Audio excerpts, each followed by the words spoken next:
Sinifdəki şagirdlərdən oğlanların sayının qızların sayına nisbəti 3/4-ə nisbətidir. Yəni burada qarşılaşdırırıq.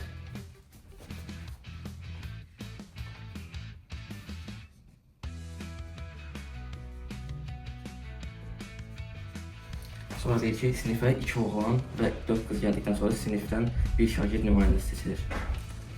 3 qanun üstünə 2 gəlirik, 4 qanun üstünə 4 gəlirik. Sonra sinifdəki ümumi şagirdlərin sayını tapırıq.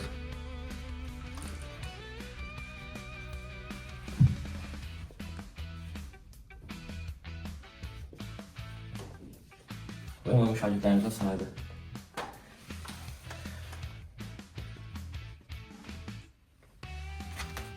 Həmin şagirdin qız olması hadisəsinin 17-də 10 ehtimalı olarsa, əvvəldə sinifdə neçə şagird var idi? Ümumi şagirdlərin sayı budursa, qızların da sayı 4K üstə gəl 4-dür.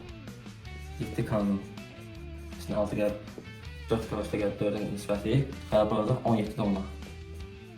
Çarpazlaşdırırıq.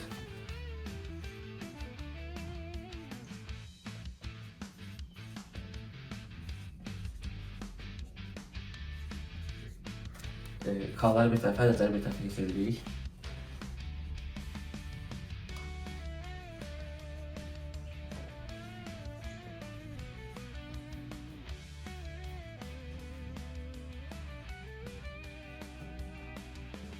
K-nı tapdıq 4. İndi sinifdəki şagirdlərin sayını tapaq. 7 bu. 4 bərabər 28. Cavab B variantı.